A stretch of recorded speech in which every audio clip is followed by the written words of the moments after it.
Subversion is the term, if you look in a dictionary or criminal code to that matter, usually is explained as a part of activity to destroy things like religion, government, system, political, economical system of a country. And usually it's linked to espionage and such romantic things as blowing up bridges, sidetracking trains, cloak and dagger activity in Hollywood style. What I'm going to talk about now has absolutely nothing to do with the cliché of espionage or KGB activity of collecting information. So the greatest mistake or misconception, I think, is that whenever we are talking about KGB, for some strange reason, starting from Hollywood movie makers to professors of political science and quote-unquote experts on Soviet affairs, or Kremlinologists as they call themselves, they think that the most desirable thing for Andropov and the whole KGB is to steal blueprints of some supersonic jet, bring it back to Soviet Union and sell it to the Soviet military-industrial complex. It's only partly true. If we take the whole time, money, and manpower that the Soviet Union and KGB in particular spends outside of USSR border, we will discover, of course there are no official statistics unlike with CIA or FBI, that the espionage as such occupies only 10 to 15% of money, time, and manpower. 15% of the activity of KGB. The rest, 85%, is always subversion. And unlike a dictionary of English, Oxford Dictionary, subversion in Soviet terminology means always a destructive, aggressive activity aimed to destroy the country, nation, or geographical area of your enemy. So there's no romantics in there, absolutely. No blowing up bridges, no microfilms in Coca-Cola cans, nothing of that sort. No James Bond nonsense. It's most of this activity is overt, legitimate, and easily observable if you give yourself time and trouble to observe it. But according to the law and law enforcement systems of the Western civilization, it's not a crime. Exactly because of misconception, manipulation of terms. We think that subverter is a person who is going to blow up our beautiful bridges. No. Subverter is a student who comes for exchange, a diplomat, an actor, an artist, a journalist like myself was 10 years ago. Now, subversion is an activity which is a two-way traffic. You cannot subvert an enemy which doesn't want to be subverted. If you know history of Japan, for example, before 20th century, Japan was a closed society. The moment a foreign boat comes to the shores of Japan, the Imperial Japanese Army politely tells them to get lost. And if American salesman comes to the shore of Japan, let's say 60 or 70 years from now back, and says, oh, I have a very beautiful vacuum cleaner for you, you know, with the good financing, he says, please leave us, we don't need your vacuum cleaner. If they don't leave, they shoot them to preserve their culture, ideology, traditions, values intact. You were not able to subvert Japan. You cannot subvert Soviet Union because the borders are closed. The media is censored by the government. The population is controlled by the KGB and internal police. With all the beautiful glossy pictures of Time magazine and Magazine America, which is published by the American embassy in Moscow, you cannot subvert Soviet citizens because the magazine never reaches Soviet citizens. It's collected from the newsstands and thrown to garbage can. Subversion can be only successful when the initiator, the actor, the agent of subversion has a responsive target. It's a two-way traffic. United States is a receptive target of subversion. There is no response similar to that one from United States to the Soviet Union. It stops halfway somewhere. It never reaches here. The theory of subversion goes all the way back 2,500 years ago. The first human being who formulated the tactics of subversion was a Chinese philosopher by the name of Sun Tzu.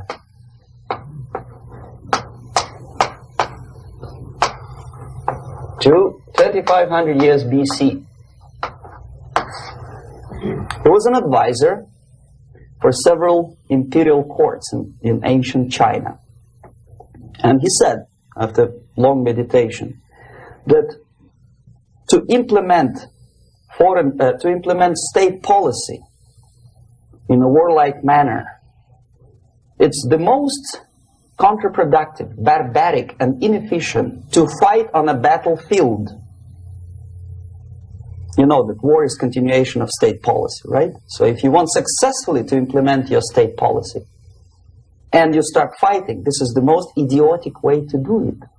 The highest art of warfare is not to fight at all, but to subvert anything of value in the country of your enemy, until such time that the perception of reality of your enemy is screwed up to such an extent that he does not perceive you as an enemy, and that your system, your civilization, and your ambitions look to your enemy as an alternative, if not desirable, then at least feasible. Better red than dead. That's the ultimate purpose, the final stage of subversion, after which you can simply take your enemy without a single shot being fired, if the subversion is successful. This is basically what subversion is. As you see, not a single mentioning of blowing up bridges. Of course, Sun Tzu didn't know about blowing up bridges. Maybe there were not that many bridges at that time. But the basics of subversion is being taught to every student of KGB school in USSR and to officers of military academies. I'm not sure if the same author is included in the list of reading for American officers, to say nothing about ordinary students of political science. I had difficulty to find the translation of Sun Tzu in the library of a university in Toronto and later on here in Los Angeles. But it's a book which is not available. It is forced to every student in USSR. Every student who is taught to be dealing further in his future career with foreigners. What subversion is? Basically, it consists of 4 periods, time-wise. If we start from here and go this way, time, right? This is the beginning point. The first stage of subversion is the process which is called, basically, demoralization. It says for itself what it is.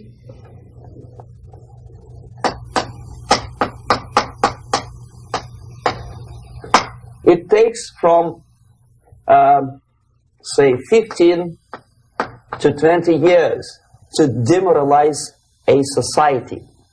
Why 15 or 20 years?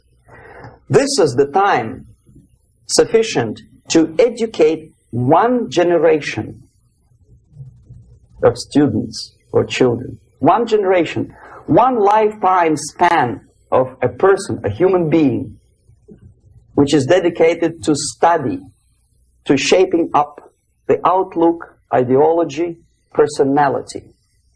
No more, no less. Usually it takes from 15 to 20 years.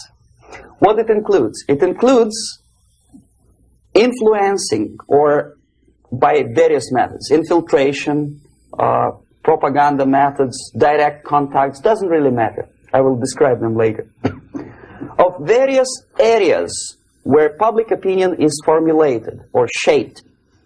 Religion, educational system, social life, administration, law enforcement system, military, of course, and labor and employer relations, economy. Okay? 5 areas. I will not write them down because we will not have enough space. Sometimes when I describe all the methods, students ask me question, are you sure this is the result of the Soviet influence? Not necessarily. You see, the tactic of subversion, about which I'm talking, is similar to the martial art, the Japanese martial art. If some of you are familiar with that tactic, probably you will remember that if an enemy is bigger and heavier than yourself, it would be very painful to resist his direct strike. If a heavier person wants to strike me in the face, it would be very naive and counterproductive to stop his blow. The Chinese and Japanese judo art tells us what to do. First, to avoid the strike, then to grab the fist and continue his movement in the direction where it was before, right? Until the enemy crashes in the wall. You see? So, what happens here? The target country obviously does something wrong. If it's a free democratic society, there are many different movements within the society. There are obviously, in every society, there are people who are against this society. They may be simple criminals, ideologically in disagreement with the state policy, conscientious enemies, simply psychotic personalities who are against anything. Right? And finally, there are a small group of agents of a foreign nation, bought, subverted, recruited. Right? The moment all these movements will be directed in one direction, right? This is the time to catch that movement and to continue it until the movement forces the whole society into collapse, into crisis, right? So that's exactly the martial art tactic. We don't stop an enemy. We let him go. We help him to go in the direction we want them to go. Okay? So, on the stage of demoralization, obviously there are tendencies in each society, in each country, which are going to opposite direction from the basic moral values and principles. To take advantage of these movements, to capitalize on them, is the main purpose of the originator of subversion. So we have religion, we have education, we have social life, we have power structure, we have labor relations, unions, and finally we have law and order. 1, 2, 3, 4, 5, 6. Okay? These are the areas of application of subversion. What it means exactly? In case of religion, destroy it, ridicule it, replace it with various sects, cults, which bring people's attention, faith, whether it is naive, primitive, doesn't really matter. As long as the basically accepted religious dogma is being slowly eroded and taken away from the supreme purpose of religion, to keep people in touch with the supreme being, that serves the purpose. Therefore, replace it, accepted, respected religious organizations with fake organizations. Distract people's attention from the real faith and attract them to various different faiths. Education. Distract them from learning something which is constructive, pragmatic, efficient.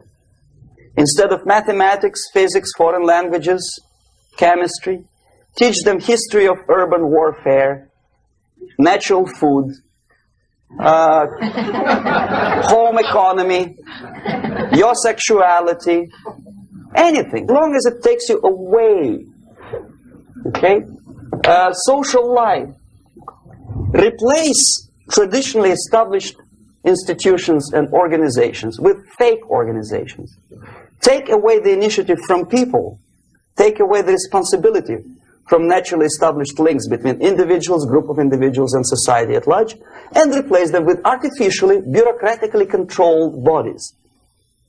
Instead of social life and friendship between neighbors, establish social workers institutions. People who are on payroll of whom? Society? No. Bureaucracy.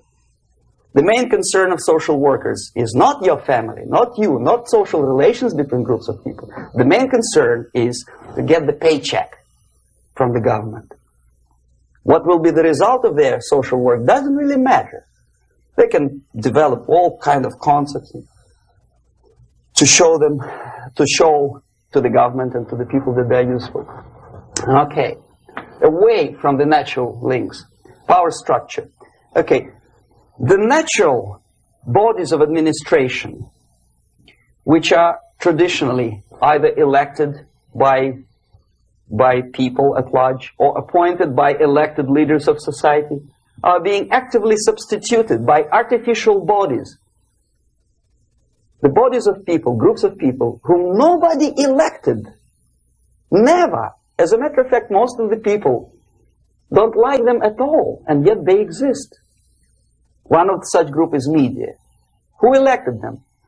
How come they have so much power? Almost monopolistic power on your mind. They can rape your mind. But who elected them? How come they have a nerve to decide what is good and what is bad for the elected by you, president, and his administration? Who the hell are they? Spiro Agnew, who was hated by the liberal left, called them a bunch of enfeebled snobs. And that's exactly what they are. They think they know. They don't.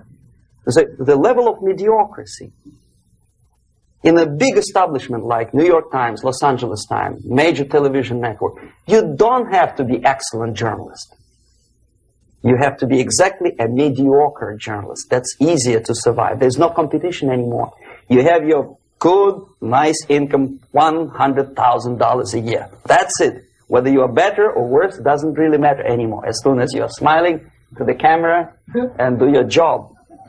That's it. No more competition. Power structure slowly is eroded by the bodies and groups of people who do not have neither qualification nor the will of people to keep them in power, and yet they do have power. Okay. Together with that, there is another process. Law enforcement, law and order organization and structure is being eroded.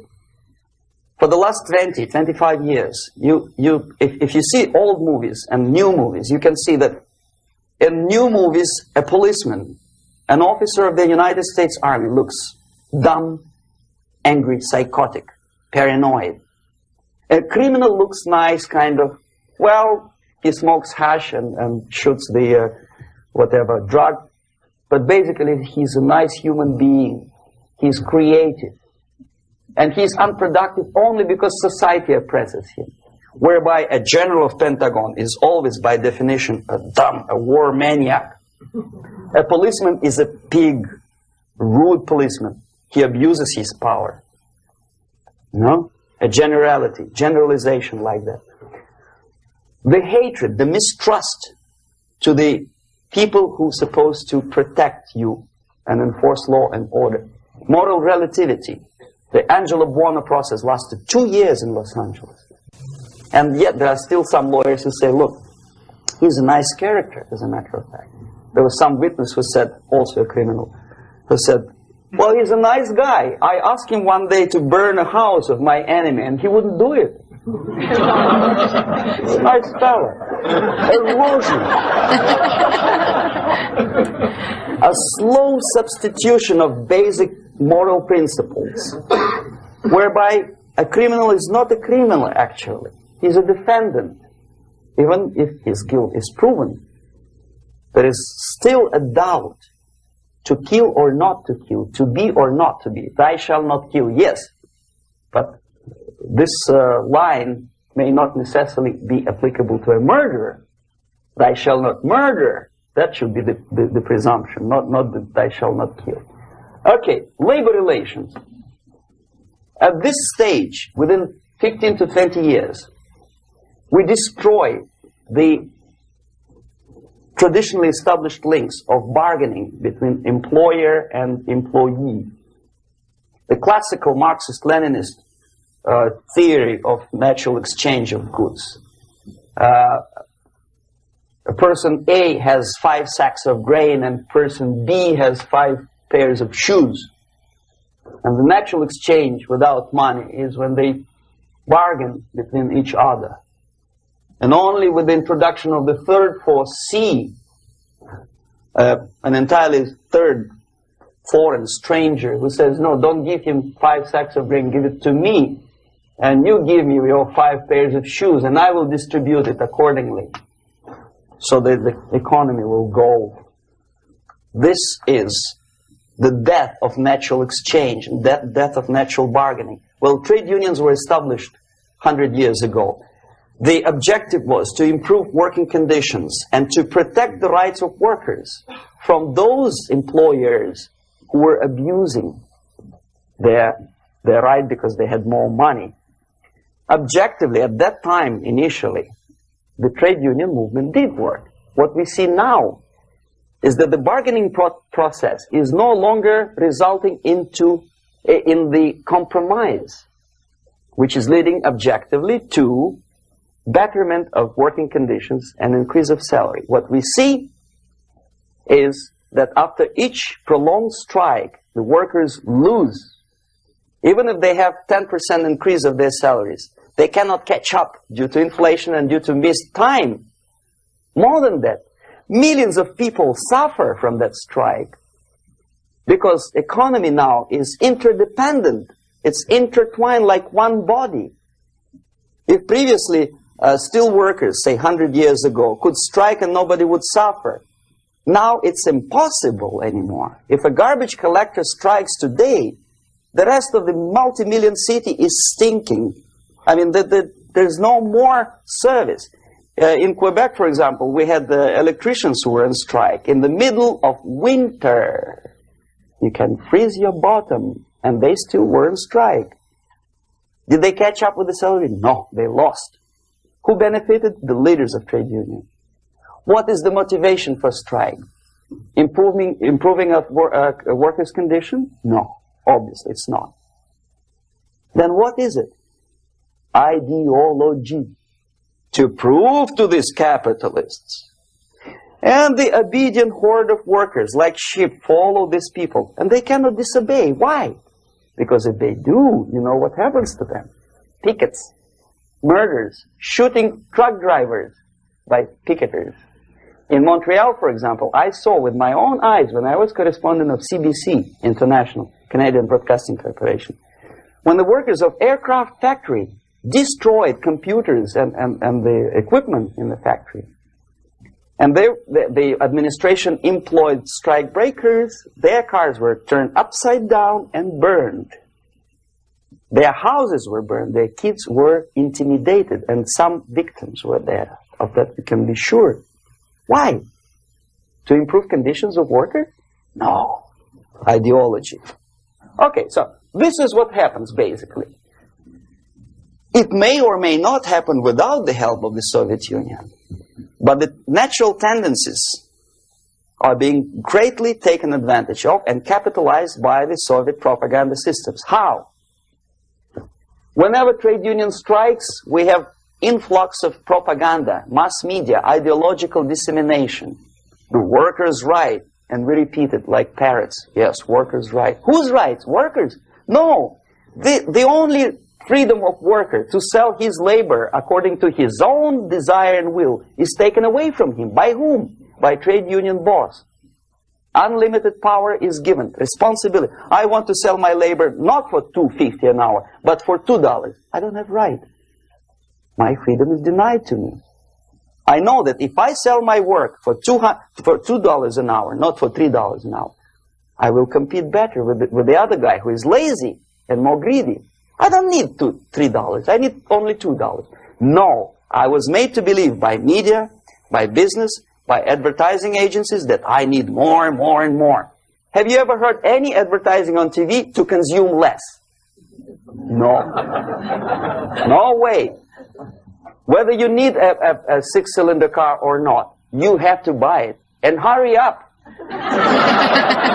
When I was driving here, on the local radio station, an excited announcer said, "You hurry up, rush and save, save, save. There is a pantyhose sale."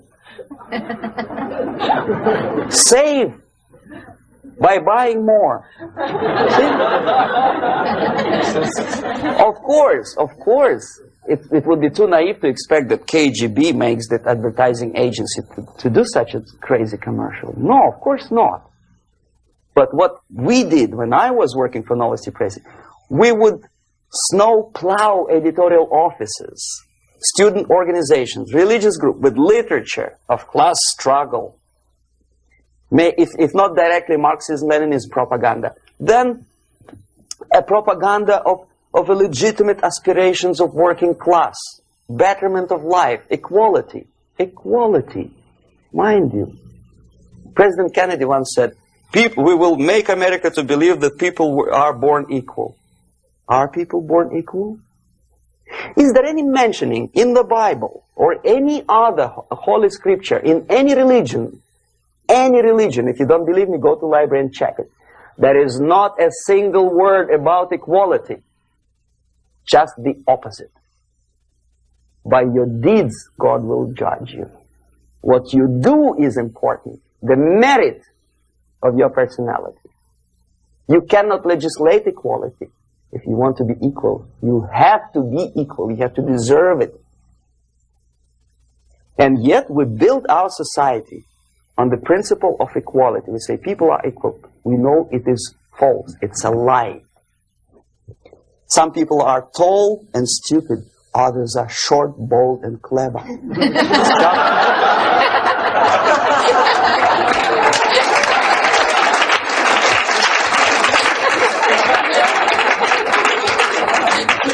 If we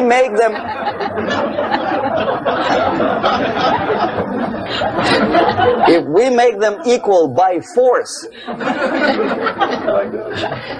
if we put the principle of equality in the basis of our socio-political structure, it's the same thing as building a house on sand. Sooner or later it will collapse, and that's exactly what happens. And we, as Soviet propaganda makers, are trying to push you in the direction which you go yourself. Equality, yes, equality. People are equal. Land of equal opportunities. Is it true or not? Think about it. Equal opportunities. Should there be equal opportunities? For me and for a lazy bastard who comes here from some other country and immediately registers as a welfare recipient benefits? I never received a single dollar. No, sorry, I did receive once. But I never applied for welfare. For the 13 years, I took any job. Security guard, journalist, taxi driver, anything. Well, I was restless, but some people don't like it. They immediately. So why should we have equal opportunities? Why? The equal opportunity to excel. Equal opportunity in equal circumstances, yes, but we know people are different. To excel, yes, provided we reach the same level of excellency, perfection, which is hypothetical, distant future. Yes, maybe. But we know perfectly well that even with the best intentions, people could not be equal. Why should we have equality in the, say, legal system? Myself, I'm considering myself a law-abiding citizen, and a person who comes here to rob and shoot, say, the United States administration under Carter imported thousands of Cuban criminals. They were non-criminals, yet they were accepted.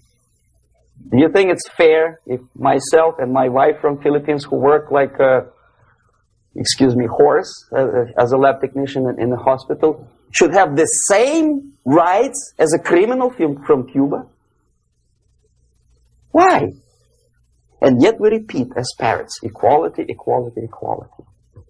And the Soviet propaganda system helps us to believe that equality is something which is desirable. Democracy, as it was established by fathers of this country, of this system in the last century, is not equality. It's the system where different people, unequal people, have a chance to survive and help each other in constant competition, in constant perfection, not in equality, which is superimposed from a godfather or a nice person in Washington, D.C. And the absolute equality exists in Soviet Union, quote-unquote equality. Everybody is equal in dirt, except some people are more equal than the others in Politburo.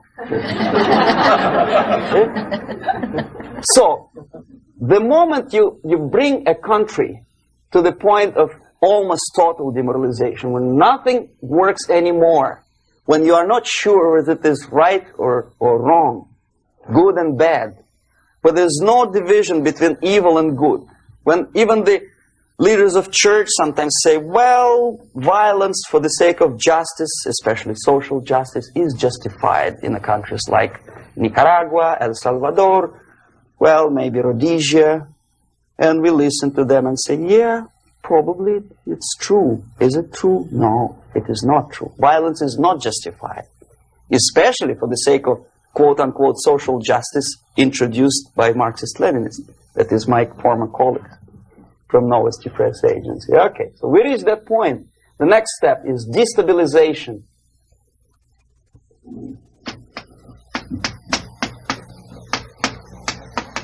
Again, this word says for itself what it is. To destabilize all the relations, all the accepted institutions and organizations in a country of your enemy.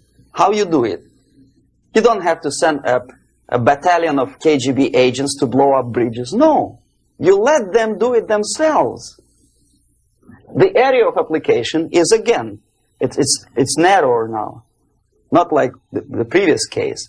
The overt legitimate actions of the KGB in this case would be hardly noticeable. There is no crime if a professor who recently went to USSR introduces a course of Marxism-Leninism in a Californian college, for example. Nobody is going to come to his doorstep and say, okay, mister, come, you are under arrest. No, it's not a crime. It's not even considered a moral crime against your country. So the area of application here is narrowing down to economy, again, labor relations, right? To law and order, plus military. And economy, law and order. Yes, and again, the media, but wider scope, little bit different. I'll explain you later. Okay, basically 3 areas. Economy. The radicalization of bargaining process. If on that stage we still could achieve, theoretically, some positive compromise between the negotiating sides with say, arbitrary introduction of arbitrary judges, a third side, objectively judging the demands of both sides. Here it's radicalization. On the stage of destabilization, we cannot come to compromise even within a family. The husband and wife couldn't figure out which is better. Husband wants his kids to eat at the table, and wife wants a child to roam around the room and drop food all over the floor. They cannot come to compromise unless they start a fight. It's impossible to reach a compromise, constructive compromise between neighbors. Some people say, I don't like you to watering your lawn at that time because exactly at that time I'm walking my dog and he is getting nervous. He cannot pass his bowels, you know. So they cannot compromise. They go to a civil court or something like that. Radicalization of human relations. No more compromise. Fight, fight, fight. The normal, traditionally accepted relations are destabilized. The relations between teachers and students in schools and colleges. Fight. The relations between, in economical sphere, between laborers and employers are further radicalized. No more acceptance of the legitimacy of demands of workers. Unlike Japanese, with the theory Z, if you ever heard about it, where the workers are involved in the decision-making process, therefore they don't have moral incentive to fight their bosses. In the United States, it's just the opposite. The harder is the fight, the better. The more heroic they look. When the Greyhound network was on strike recently, the correspondents of local TV networks all over the United States were approaching the strikers, and they say, oh yes, we are doing something nice. They looked like heroes and they were proud. There was some family, the husband was bus driver. Now they decided in a protest against the bosses to camp somewhere in the forest. And they were presented to the audience as a heroic, nice people. You see? The violent clashes between passengers, picketers, and the strikers are presented as something normal. 10, 15, 20 years ago, we would be angry, say, why so much hatred? Today we are not. We say, well, commonplace. Radicalization, militarization sometimes. As I explained on that stage, I took a step a little bit further. Shooting people. Okay, law and order now also is pushed into the area where previously people settled their differences peacefully and legitimately. Now we are getting with this court cases in the smallest irrelevant cases. We cannot solve our problems anymore. The society at large becomes more and more antagonistic between individuals, between groups of individuals, and the society at large. The media puts himself in the opposition to the society in general, at large. Separate, alienated. Okay? On that stage, you remember I was talking a couple of hours ago about the sleepers. That's when the students from, say, United States, if they are trained in Lumumba University, or developing nations, that's the students I was dealing with, are being sent back from the Soviet Union here. Or if they were already in the United States, in the country, which is the object of subversion, they spring to action. The sleepers go up. They slept for 15 to 20 years. Now they become leaders of groups, preachers, I don't know, public figures. Prominently they actively include themselves in a political process. All of a sudden we see a homosexual. 15 years ago he did his dirty job and nobody cared. Now he makes it a political issue. He demands recognition, respect, human rights, and he rallies a large group of people. And there are violent clashes between him and police, his group and ordinary people, no matter what. It's black against white, yellows against green, doesn't matter where the division line goes. As long as this group come into antagonistic clash, sometimes militantly, sometimes with firearms, that is destabilization process. The sleepers, many of whom are simply KGB agents, become leaders of the process of destabilization. Doesn't mean that Comrade Andropov sends Comrade Ivanov to the United States. The person who takes care is already here. He is a respected citizen of the United States. Sometimes he gets money from various foundations for his legitimate struggle for, I don't know, human rights, women rights, kid lib, prison lib, whatever. There are sympathetic Americans who donate their money to him. Destabilization process usually leads directly to the process of crisis. In case of developing nations, that's the area where I was active. The process starts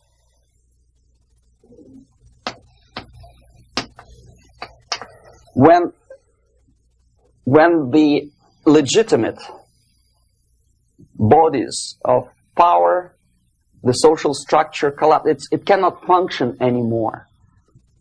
So instead, we have artificial's body injected into society, such as non-elected committees. You remember I was talking about them here. Social workers who are not elected by people, media who are self-appointed rulers of your opinion, some strange groups which claim that they know how to lead society forward. They don't usually. All they care is how to collect donations and sell their own concocted ideology, mixture of religion and ideology. Here, we have all this artificial's body claiming power. If the power is denied to them, they take it by force. In case of Iran, for example, all of a sudden we have revolutionary committees. What kind of revolution? There was no revolution yet, and yet they had the committees. They were taking power of judgment. They had the power of execution, they had the power of legislation, and that they had the power of judicial. All of them combined in one person, who is half-baked intellectual, sometimes graduated from Harvard University or Berkeley. He comes back to his country and he thinks that he knows the answer to all the social, economical problems. Okay? Crisis is when society cannot function any more productively. It collapses, obviously. That's the word for crisis. So therefore, the population at large is looking for a savior. The religious groups are expecting a messiah to come. The workers say, we have family to feed. Let's have a strong government, maybe socialist government, centralized. When somebody put the employers on their place and let us work. We are sick and tired of going to strike and missing overtime and all that stuff. We need some strong man, strong government, a leader, a savior is needed. Population is sick and tired already. And here we are. We have a savior. Either a foreign nation comes in, or the local group of leftists, Marxists, no matter what they call themselves, Sandinista, a reverend or some sort, Bishop Muzureva, like in Zimbabwe, doesn't matter. A savior comes and says, I will lead you. So we have two alternatives here. Civil war and invasion. Okay? See how it goes? Civil war, we know what it is. Lebanon is the best example. The civil war, which was artificially implanted in Lebanon by injection of force of PLO, Palestinian Liberation Organization. Invasion we have in many other countries like Afghanistan, name any East European country, it was invaded by the Soviet army. But the result is the same. The next stage is normalization. Normalization is a very ironic word, of course. It is borrowed from 1968 situation in Czechoslovakia, when the Soviet propaganda and after them New York Times declared the country is normalized. The tanks moved into Prague, so there is no more Prague Spring, there is no more violence. Normalization. At that stage, the self-appointed rulers of the society don't need any revolution anymore. They don't need any radicalism anymore. So this is the reverse from destabilization. Basically, it is stabilizing the country by force. So all the sleepers and activists and social workers and liberals and homosexuals and professors and Marxists and Leninists are being eliminated. physically sometimes. They've done their job already. Okay? They are not needed anymore. The new rulers need stability to exploit the nation, to exploit the country, to take advantages of the victory. Okay? So no more revolutionaries, please. And that's exactly what happens in a number of countries. You remember Bangladesh? This is the crisis in which I was instrumental. First they had Mujibur Rahman.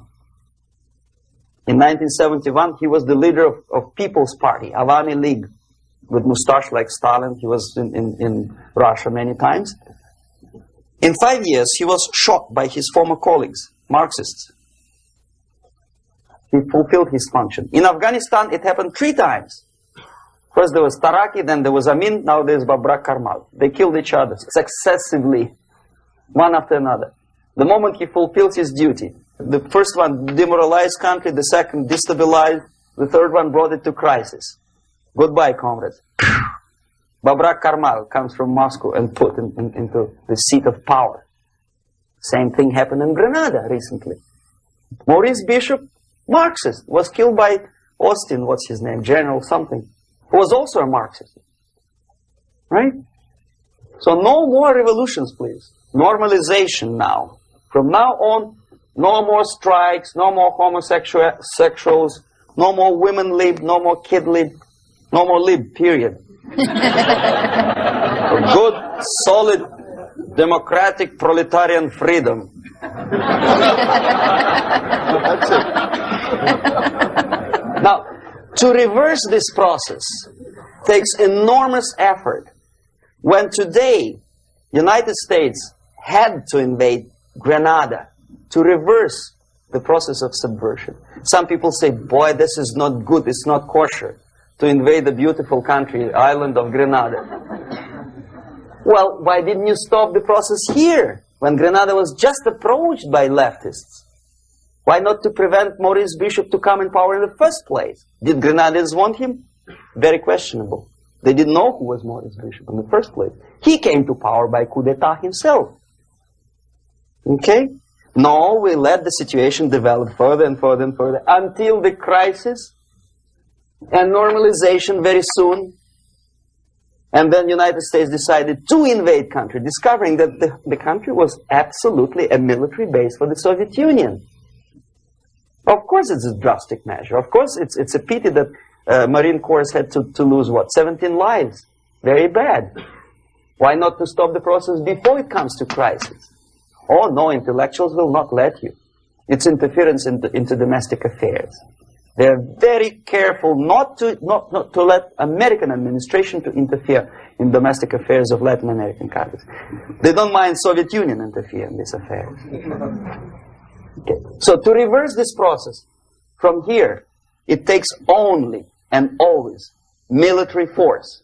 No other force on earth can reverse this process at this point. At this point, it does not take military invasion of United States Army. It takes strong action, like in Chile. A CIA covert involvement to prevent the savior from outside to come into power and to stabilize country before it erupts into civil war. Okay? Support the right-wing conservative forces. By money, by crooks or love, doesn't matter. Stabilize the country. Don't let the crisis develop into civil war or invasion. Oh no, your liberals will say it's against the law. The Congress will not appropriate money for covert actions of CIA.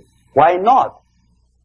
Should we wait till the normalization come and Soviet tanks land in Los Angeles airport? Now, at that point, at the point of destabilization, also the process could be reversed. Again, easily than this. No CIA involvement at this point. You know what it takes here? Restriction of some liberties for small groups which are self-declared enemies of the society. As simple as that.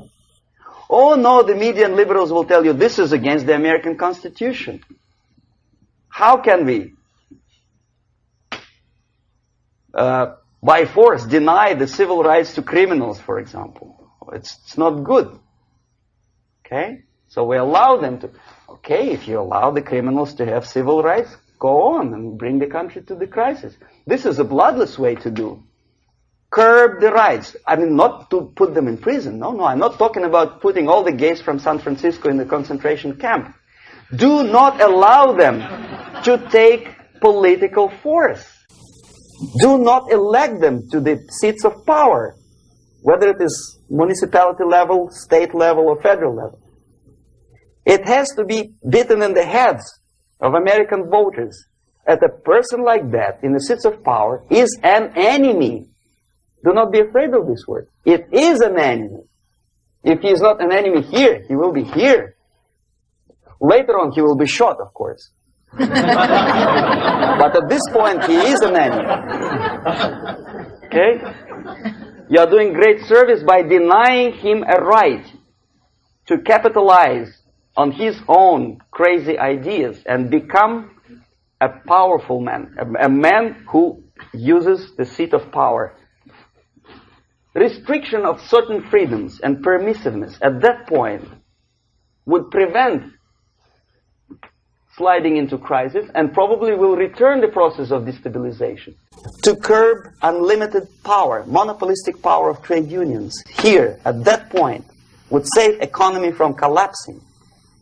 To introduce a law to stop private companies of raping public opinion's mind in the direction of consumerism.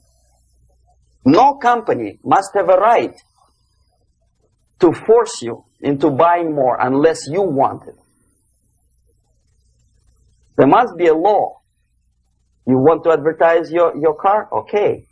But not a single mentioning of buying it now and saving money.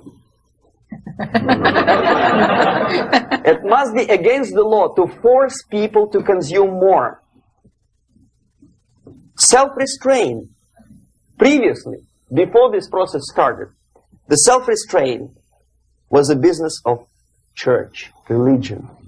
Because our preachers, the fathers of church, would tell us, material values are good, but it's not the prime function of human being. Because you have to live with something. Obviously, the design for our life is not to consume more deodorants. There must be something greater. If such a complicated instrument as human body was created, obviously there must be some higher purpose for that.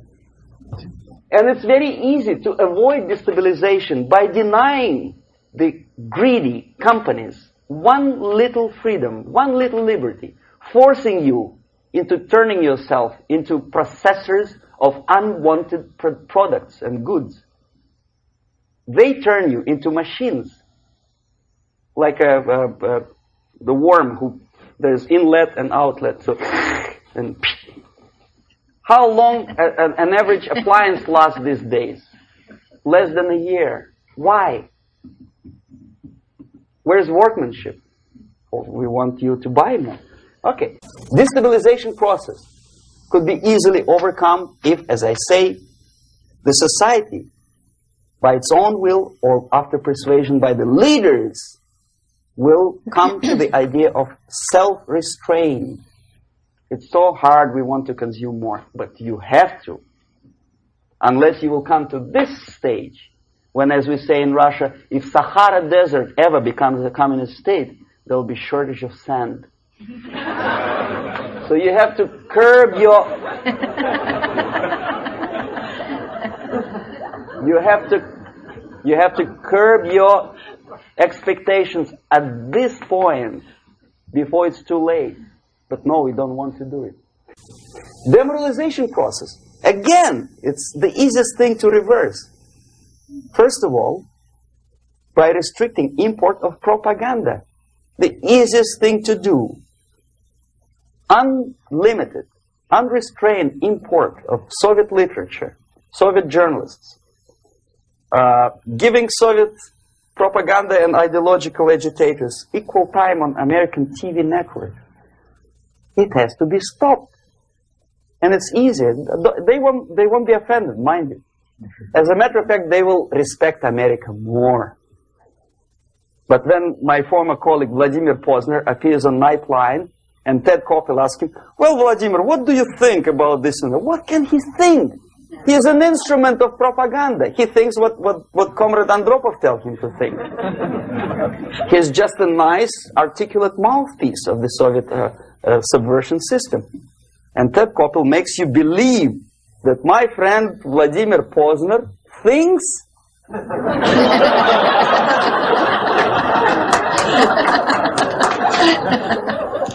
the process of demoralization may not have started at all if at that point the country, which is a recipient of subversion, actively, not violently, but actively, prevents importation of foreign ideology. I don't want America to follow the pattern of ancient Japan. You don't have to shoot every foreigner when it approaches the sacred borders of the United States. But when he offers you a junk in the disguise of very shiny something, you have to tell him, no, we have our own junk.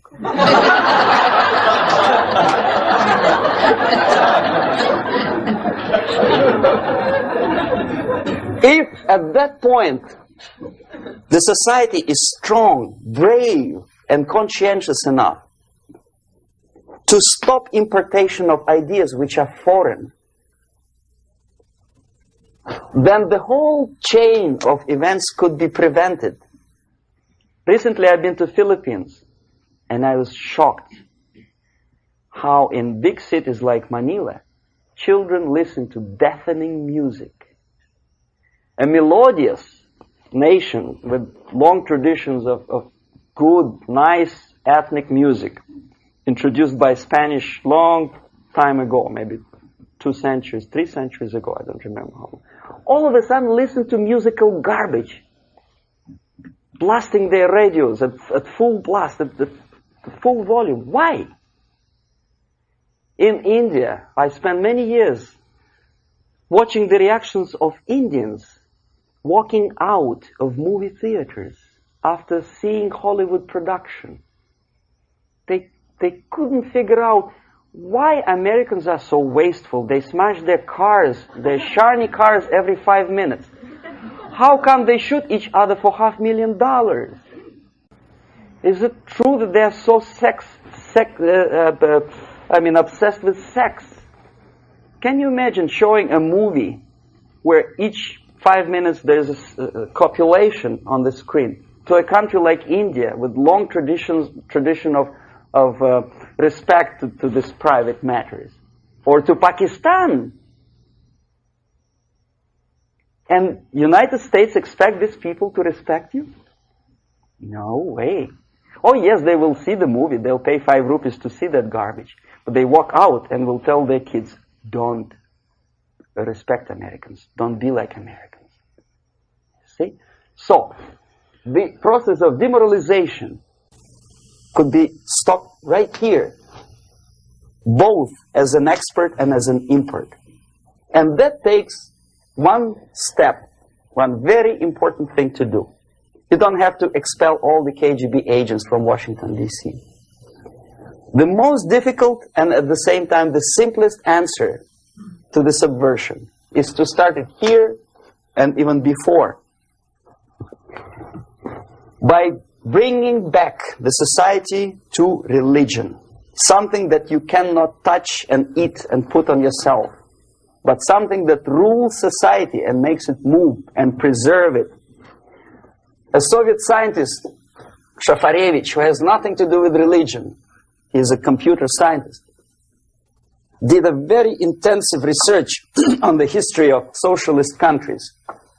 He calls socialist or communist any country with a centralized economy and a pyramidal style of power structure.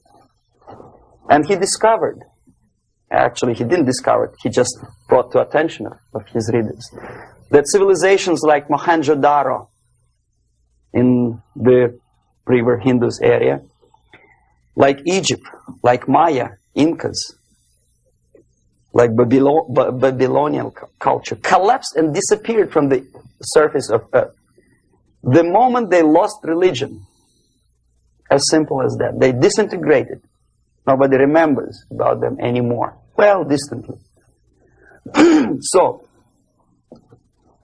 the ideas are moving society and keeping mankind as a society of human beings, intelligent, moral agents of God. The facts, the truth, the exact knowledge may not. All the sophisticated technology and computers will not prevent society from disintegrating and eventually dying out. Have you ever met a person who would sacrifice his life, freedom, for the truth like that? This is truth. I never met a person who said, this is truth and I'm ready to shoot me. To defend the truth. Right?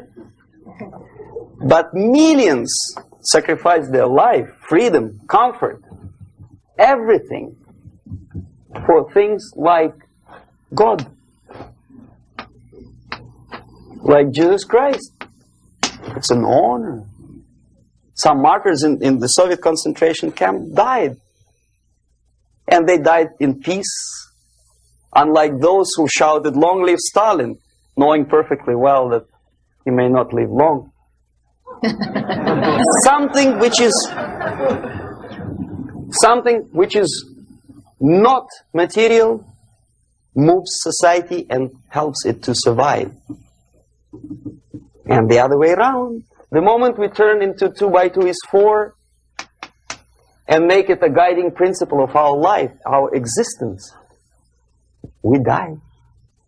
Even though this is true, and this we cannot prove. We only can feel and have faith in it. So the answer to ideological subversion, strangely enough, is very simple. You don't have to shoot people, you don't have to aim missiles and Pershings and cruise missiles at Andropov's headquarters. You simply have to have faith and prevent subversion. In other words, not to be a victim of subversion. Don't try to be a person who in judo is trying to smash your enemy and being caught by your hand. Don't strike like that. Strike with the power of your spirit and moral superiority. If you don't have that power, it's high time to develop it. And that's the only answer. That's it. Thank you.